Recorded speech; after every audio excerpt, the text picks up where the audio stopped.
আমরা বিদেশে কাজ করি, অনেক কষ্ট করে ভিডিও বানাই, কিন্তু আমাদেরকে কেউ ভালোবাসে না, কেউ একটা সাবস্ক্রাইব একটা লাইক করে না। আজকে আপনারা যদি আমাদের পাশে থাকতেন, আমরা অনেক আগে চলে যেতে পারতাম। আর্থিক দিয়ে এবং টাকা পয়সা দিয়ে অনেক উপরে উঠতে পারতাম, পেটটা চলতো, কাজও চলতো, একটু আমাদের মানসিক চাপটা কম থাকতো, টেনশনটা কম হতো। আপনাদের কি একটু দয়া মায়া লাগে না আমাদের উপর? একটু সাবস্ক্রাইব করেন, লাইক করেন, শেয়ার করেন ভিডিওগুলো আমাদের।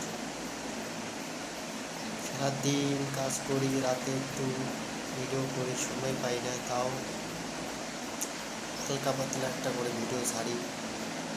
একটু লাইক সাবস্ক্রাইব পাওয়ার আশা, একটা করে শেয়ার করেন অন্তত।